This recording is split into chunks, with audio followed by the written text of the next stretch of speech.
तर बघा, आज आपण शिकणार आहे integrated rate law for first order reaction.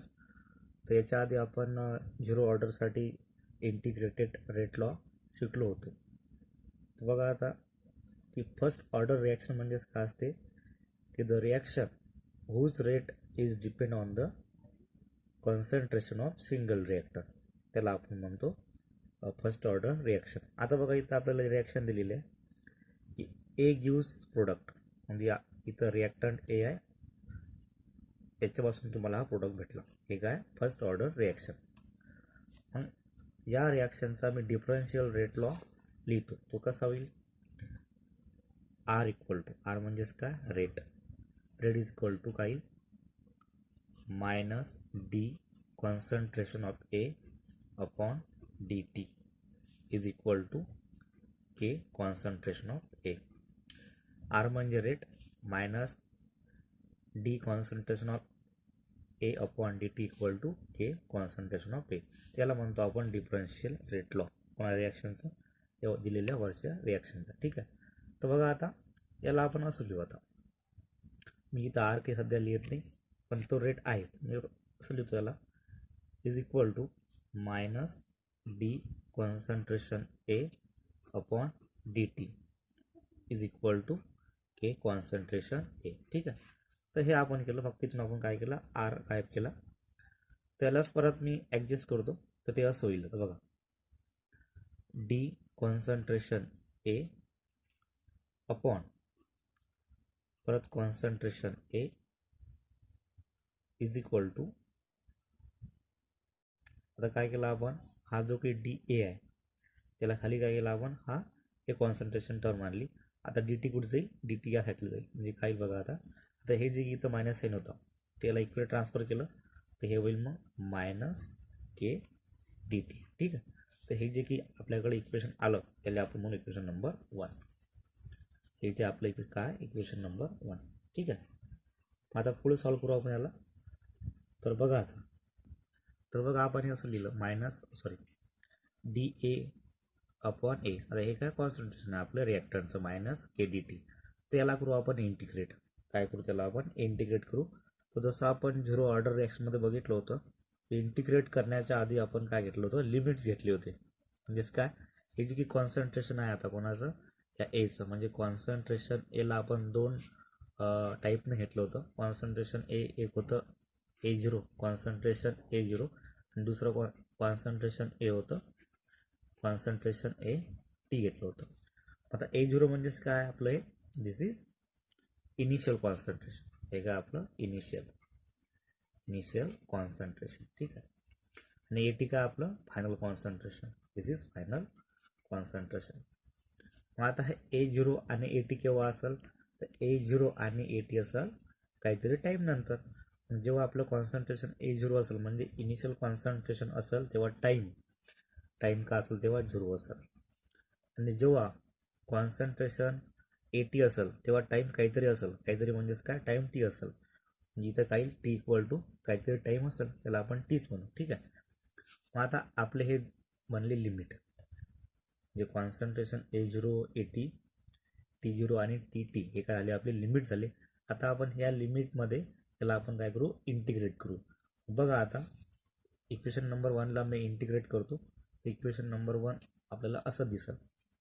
मग इंटिग्रेशनचं साईन आहे D concentration A upon concentration A is equal to minus K constant आहे इथं बाहेर काढला, इंटिग्रेशन डी टी. मग आपण हे जे की दोन लिमिट घेतले, तर लिमिट काय लिहितं, अप्पर लिमिट आणि लोअर लिमिट. तर इथं लोअर लिमिट काय आपलं कॉन्सन्ट्रेशन ए झिरो हे इथं घेतलं आपण, आणि अप्पर लिमिट आहे concentration A T after time T. म्हणजे कॉन्सन्ट्रेशन हे जे की ए आहे हे दोन वेळेस, म्हणजे आपण काय केलं, दोघांमध्ये विभाजन केलं, एक इनिशियल आणि एक फायनल. तर तेच आपण इथं घेतलं, हे लोअर लिमिट आणि हे अप्पर लिमिट. ठीक आहे. आता टी आहे इथं, टी म्हणजे टाईमचे पण आपण काय केलं, दोन लिमिट घेतले, टी इक्वल टू झिरो आणि टी इक्वल टू टी. मग इथे काही टाईम झिरो असेल आणि टी असेल. ठीक आहे. तर हे आपल्याला भेटली लिमिट. आता आपण याला पुढं सॉल्व्ह करू. ठीक आहे. आता बघा हे डेरिवेशन हे इंटिग्रेशन कॅन्सल होऊन जाईल, परंतु इथं ए अपॉन ए आहे म्हणजे कॉन्सन्ट्रेशन ए अपॉन ए आहे. ते काय करायला लागेल आपल्याला, नॅचरल लॉग इथं आपल्याला भेटेल हे सॉल्व केल्यानंतर. म्हणजे आता हे असं येईल बघा, एल एन म्हणजे नॅचरल लॉग, हा काय आपला natural log L N concentration of A, concentration of A. आता हे जे की कॉन्सन्ट्रेशन आहे याला आपल्याला आपण काय घेतल्याचे दोन लिमिट घेतले, म्हणजे याला कॉन्सन्ट्रेशन एला काय येतील, दोन लिमिट येतील. एक असेल कॉन्सन्ट्रेशन ए 0 आणि एक असेल कॉन्सन्ट्रेशन ए टी. ठीक आहे, हे आपण सॉल्व करताय. हे सॉल्व करताना आपल्याला काय भेटत आहे, नॅचरल लॉग भेटत आहे. हे जे की आपलं कॉन्सन्ट्रेशन आहे त्याला आपण दोन लिमिटमध्ये डिवाइड केलं होतं, ए 0 आणि ए टी. ठीक आहे, हे असं आलं इज इक्वल टू काय आता हे मायनस के असं घेतलं आपण, आणि इथं डी टीचं काय होईल, फक्त टी राहील इथं, कारण डेरिवेशन इंटिग्रेशन काय होईल, कॅन्सल होऊन जाईल. ठीक आहे, लिमिटमध्ये काय फक्त टी आहे इथं, हा 0 आणि हा टी, पण इथं काय येईल फक्त मायनस के टी. ठीक आहे, म्हणजे आपल्याकडे काय आलं, इक्वेशन आलं. आता याला काय करू आपण, थोडं सिम्प्लिफाय करू अजून. म्हणजे बघा काय आता हे एल एन म्हणजे नॅचरल लॉग. ठीक आहे, आता हे काय आपलं इनिशियल कॉन्सन्ट्रेशन, हे आहे फायनल कॉन्सन्ट्रेशन. तर याला आपण अजून वेगळ्या फॉर्ममध्ये लिहू, म्हणजे हे असं येईल L N upper limit minus lower limit L N A T. हे कॉन्सन्ट्रेशन आहे आपलं, ए टी मायनस परत घेऊ आपण एल एन कॉन्सन्ट्रेशन ए 0. याला आपण सॉल्व केलं, हेच मी असं लिहिलं याला. ठीक आहे, L N upper limit minus L N lower limit. हे आपलं कॉन्सन्ट्रेशन आहे ए. ठीक आहे, तर हे म्हणजेच काय, हे आणि हे काही वेगळं नाही, सारखंच आहे. त्याला आपण त्या लिमिटमध्ये घेतलं. ठीक आहे, म्हणजे हे जे आहे त्याला असं दिसलं आता L N A T minus L N A 0. ठीक आहे, आता पुढे बघा इज इक्वल टू काय, मायनस के टी. आता हा एल एन आहे इथं, परत एल एन आहे इथं, तर याला आपण काय करू, according to the rules of logarithm. मग हे काय असेल, L N A T upon A 0 concentration A 0. ठीक आहे, हा एक रूल आपल्याला माहीत आहे, लॉगचे नियम आपल्याला माहीत आहे, त्यानुसार आपण हे लिहिलं. इज इक्वल टू काय येईल मग, मायनस के टी. ठीक आहे, आता बघा हे मायनस के टी आहे. आता मी काय करतो, हे मायनस साईन इकडे देतो, म्हणजे काय येईल बघा आता, K T is equal to minus L N A T upon A 0. तर मला काय करणं, हे मायनस साईन काढणं यायचं. ठीक आहे, म्हणजे कसं येईल बघा आता, हे K T is equal to minus sign जर काढायचं असेल मला, तर हे टर्म मला काय करावं लागेल, वर न्यावं लागेल आणि हे खाली आणावं लागेल. ठीक आहे, म्हणजे इथं असेल L N concentration A 0 upon concentration A T. ठीक आहे, तर आपल्याकडे इक्वेशन आलं, त्याला म्हणू आपण आता इक्वेशन नंबर 2.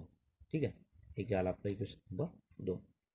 ठीक आहे, समजलं. इथं काय केलं हवं, आपण काय केलं, दोन कॉन्सन्ट्रेशन घेतले, एक ए 0 होतं आणि एक ए टी होतं. तर आपण ते सॉल्व केलं. हे केलं, त्याचा आपण नॅचरल लॉग घेतला, त्याच्यावर आपण काय केलं, के टीची व्हॅल्यू काढली, L N A 0 upon A T. ठीक आहे, आता पुढे बघू आपण. ठीक आहे, आपण काय केलं, इक्वेशन हे त्याला आपण इक्वेशन नंबर 2 म्हटलं होतं. ठीक आहे, आता इथून मी काय करतो, इथून के काढतो. मग के इक्वल टू काय, बघा के इक्वल टू येईल, K is equal to 1 upon T L N A 0 upon concentration A T. काय केलं आपण, टीला इकडे ट्रान्सफर केलं. ठीक आहे, म्हणजे टी कुठे गेला, टी गेला एल एनच्या खाली. ठीक आहे, म्हणजे इथं आपण काय केलं, 1 अपॉन टी लिहिलं, म्हणजे टी कुठं एल एनच्या खालीच आहे. ठीक आहे, मग आता बघा आपल्याकडे परत हे इक्वेशन आलं, त्याला आपण इक्वेशन नंबर 3 म्हणू. ठीक आहे, इक्वेशन नंबर 3. मग आता बघा इथं आहे एल एन, आपल्याला पाहिजे लॉगच्या फॉर्ममध्ये. एल एन म्हणजेच काय, नॅचरल लॉग. आता याला मला जर लॉग टू द बेस 10मध्ये कन्वर्ट करायचं असलं तर मला एक संख्या वापरावी लागते, 2.303. जेव्हा एल एन निघून जाईल आणि इथं लॉग येईल तेव्हा त्याच्या आधी एक संख्या येईल 2.303. मग आता बघा converting into log to the base 10 form. मग आता हे जे इक्वेशन 3 आहे याला आपण लॉगच्या फॉर्ममध्ये कन्वर्ट करू. म्हणजे बघा आता के इक्वल टू, आता ln इथून निघून जाईल आणि तिथं काही एक संख्या येईल, त्याला आपण बघा ती संख्या अशी 2.303. तर टी तर आहेच इथं, मग टी आता इथं ln न राहता इथं काही लॉग येईल. आता log to the base 10 concentration A0 upon concentration AT. ठीक आहे, त्याला काय करू आपण, हे आपलं मेन इक्वेशन, हे काय आपलं मेन इक्वेशन. इथं संपलं नाही आपलं. आता हे 2-3 वेगवेगळे फॉर्म लिहू आपण, त्याला इक्वेशन नंबर आपण 4 म्हणू. ठीक आहे, मग आता पुढे बघा, आता यालाच आपण हे जे आपण डिराईव्ह केलं इथपर्यंत याला आपण एक मेन इक्वेशन म्हणू. पण अजून आपण वेगवेगळे फॉर्म फर्स्ट ऑर्डर रिॲक्शनचे काढू शकतो. तर बघा आपल्याकडे इक्वेशन असं होतं, एक ln concentration AT upon concentration A0 is equal to minus KT. हे इक्वेशन आपल्याकडे होतं. ठीक आहे, ठीक आहे. आता काय करू आपण, हे जे की इक्वेशन आहे इथं आहे ln, आपण काय करू याचा अँटी लॉग घेऊ दोन्ही साईडनं. म्हणजे या साईडनं याचा काय करू आपण अँटी लॉग घेऊ आणि या साईडनं काय घेऊ अँटी लॉग घेऊ. मग बघा अँटी लॉग जर मी दोन्ही साईडनं घेतला, anti log on both side, तर हेच इक्वेशन जे आहे हे बघा असं बनते आता की concentration AT upon concentration A0 is equal to e⁻ minus KT. म्हणजे जेव्हा मी अँटी लॉग घेतो या साईडनं आणि या साईडनं, तेव्हा इथं हा नॅचरल लॉग निघून जातो. इथं फक्त AT अपॉन A0 लागते आणि मायनस KTचं रूपांतर कशामध्ये होते, e⁻ मायनस KT मध्ये. ठीक आहे, तर हे पण एक त्या फर्स्ट ऑर्डर रिॲक्शनचा एक फॉर्म होतो. जसं आपण इक्वेशन नंबर 4 शिकलो त्याचप्रमाणे हे पण काय is also the one of the form of first order reaction. ठीक आहे, तर परत याच्यावर आपण काय करू शकतो, AT काढू शकतो. मग कॉन्सन्ट्रेशन AT इक्वल टू काही concentration A0 into e⁻ minus KT. हा पण एक वेगळा फॉर्म झाला त्याचाच for the first order reaction. त्याचे खूप सारे वेगवेगळे फॉर्म तुम्हाला लिहावं लागेल. ठीक, पण मेन जे इक्वेशन आहे ते हे आपलं कोणचं, की K equal to minus 2.303T log to the base 10 A0 upon AT. त्याच्यावर तुम्हाला खूप सारे प्रॉब्लेम विचारतील. ठीक आहे, तर हे पण आहेत त्याचे वेगवेगळे फॉर्म, लक्षात असू द्यायचे. ठीक आहे, तर पुढं बघा अजून, आता हे जे की इक्वेशन आहे याला आणखीन एक फॉर्म आहे, तो आपण असा लिहू. तो फॉर्म आपण इक्वेशन नंबर 4 वरून लिहू शकतो. बघा इथं के म्हणजेच काय असते, रेट कॉन्स्टंट इक्वल टू ते काय येईल. मग आता के इक्वल टू असा वेगळा फॉर्म आहे तो 2.303 upon T log to the base 10 A upon A minus X. तर हा एक त्याचा वेगळा फॉर्म आहे. इक्वेशन नंबर 4 जे आपण वर शिकलो याला म्हणतो इक्वेशन नंबर 5. इक्वेशन 4 आणि इक्वेशन नंबर 5 हे जवळपास सारखेच आहे. आता इथं ए म्हणजे काय, तर इथं ए म्हणजे होती इनिशियल कॉन्सन्ट्रेशन आणि A मायनस X म्हणजे काय, की इनिशियल कॉन्सन्ट्रेशनमधून काहीतरी गेलं.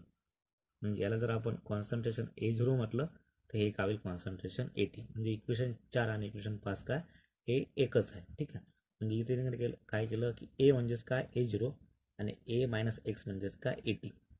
आता ए म्हणजे A0 म्हणजे इनिशियल आणि A मायनस X म्हणजेच काय असेल ते फायनल. ठीक आहे, हा त्याचा एक वेगळा फॉर्म आहे. तर आता हे जे की इक्वेशन आहे, कोणती इक्वेशन 4 आणि 5, इक्वेशन 4 आणि 5, तर हे आपल्या कामाचे आहे. इक्वेशन 4 आणि 5 वरून आपण वेगवेगळे प्रॉब्लेम सॉल्व्ह करू शकतो.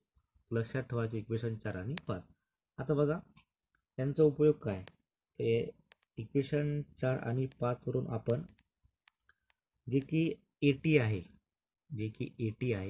या केसमध्ये AT किंवा A मायनस X आहे ते काढू शकतो. याच्यावरून आपण के काढू शकतो. के म्हणजेच काय असतो आपला रेट कॉन्स्टंट असतो त्याच्यावरून आपण टाईम पण काढू शकतो. ठीक आहे.